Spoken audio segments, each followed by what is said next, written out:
So Rare Infrastructure is a boutique investment manager that's focused only on global listed infrastructure securities. It started back in 2006. We're now a team of almost 50 people, headquartered here in Sydney. The investment team is 13 staff, which is one of the largest in the market. Rare was started with the strategy to replicate the risk-return profile of unlisted infrastructure, but utilising the listed market. So what we're looking for is long-term, stable companies that have growing asset bases that are going to produce steady cash flows over time, steady earnings, and therefore steady dividend profiles. What we're trying to deliver to our investors is an infrastructure return for the lowest possible risk.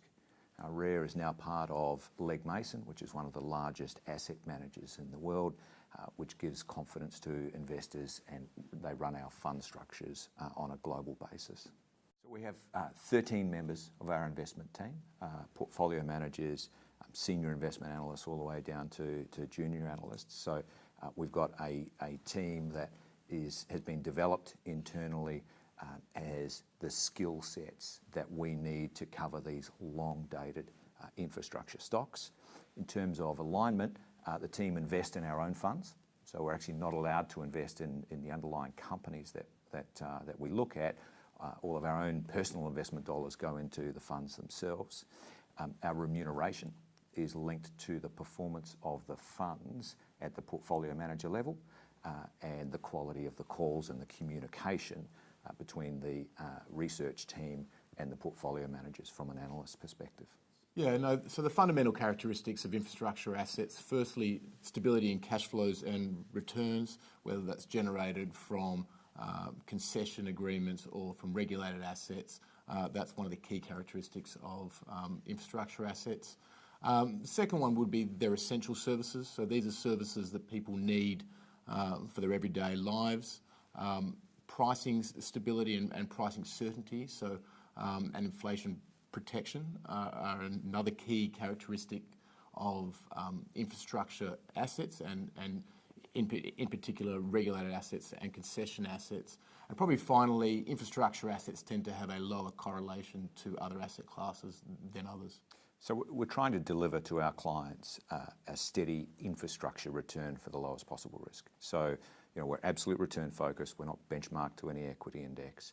We have a benchmark of global inflation plus 5.5%, and we talk about achieving that benchmark over rolling 5-year periods.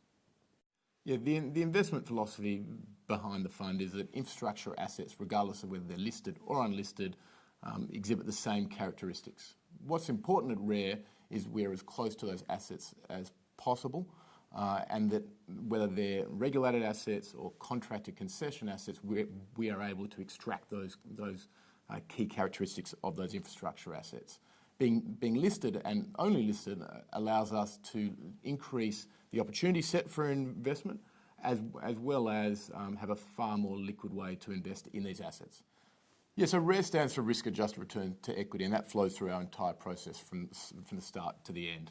At the start of our process, we construct our own universes, looking at infrastructure quality, infrastructure exposure, and liquidity. The next step is for each individual analyst to do long-term cash flow analysis and modelling, put together a qualitative document, and present it to the portfolio managers. That document has an expected return, which is their internal rate of return. The portfolio managers then generate their hurdle rate, or what we call a required return, and the difference is the excess return. The portfolio managers then look at that excess return to determine the size of a position in the portfolio, as well as leveraging off all of our experience in those investment committees. Yeah, diversification is key to the Rare Infrastructure process, and the first way we look at diversification is through our guidelines. So our guidelines are regional guidelines, sector guidelines, stock size guidelines, as well as asset maturity guidelines. So typically, what you'll see is we will own between 45 and 55 stocks in the portfolio. It can vary between 30 and 60, and we'll also have a good diversification of both regional and sector exposures across the portfolio. Why that's important is we don't want any part of the portfolio to have an adverse reaction or performance implication on the portfolio's performance. I think the second way to think about risk, and the way we think about it, is we use a multi-factor risk model, or we look at risks after the fact, once the portfolio is constructed, in order to shock the portfolio for certain key factors and certain key scenarios, as well as look at the overall risk budget of individual positions in the portfolio. So we spend a lot of time thinking about risk in the portfolio and the diversification of the overall portfolio and exposures. So when we're constructing the portfolio, we're looking at the individual stocks in their local currencies. So, US dollar stocks in US dollars, and the returns that we'll make over a 5-year period. Once we have the portfolio constructed, we then offer that to investors through a hedged fund and an unhedged fund. Ultimately, we're infrastructure experts, we're not currency experts. We'll leave that currency decision to our investors. Yeah, look, I think you have to look at risks in two ways. Firstly, the asset risks. If you look at the asset risks, some of the key risks include regulatory risks, so understanding the regulator, understanding what returns they're going to grant and what structures they're going to put in place for the underlying asset owner, and what type of volatility or uncertainties out there for those asset owners in terms of future cash flows and the returns they're going to generate. I think the second aspect is political risk, and this is especially important for concession assets. Concession assets are assets that are often sold from government, and as a result of that, what's really important is to understand the risk involved in those underlying concessions, and again, the ability for these asset owners to deliver a stable cash flow over time.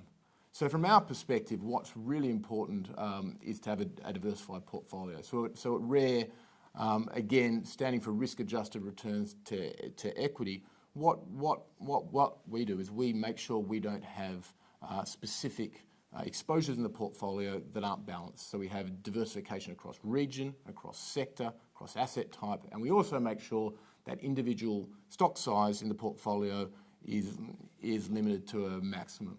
As a result of that, we don't have specific concentrations across the portfolio. I think the other point to make is that we want to be as close to the assets as possible. So we really want to own assets within structures where we can extract the infrastructure characteristics out of those assets. That's really important because in volatile markets, what you'll often see is that when you're not close enough to the assets, they'll behave far more like equities and far less like infrastructure assets. So when you think about investing in infrastructure, think about investing in long-lived assets that are or provide essential services to a community or to an economy, and there being some sort of mechanism like regulation or like concession contract that says that you as an investor are going to be paid for making your asset available to provide that essential service. So ultimately what we're looking at here is investing very close to the assets, earning a steady cash flow, earnings, dividend, income return over a long period of time that is generally linked to inflation. So more than 70% of our portfolio has a direct or indirect link to inflation in the return profile. So it's the ideal asset class to have in a portfolio for a long-term saver. You've got steady returns, you've got high cash flow, and you've got some inflation linkage.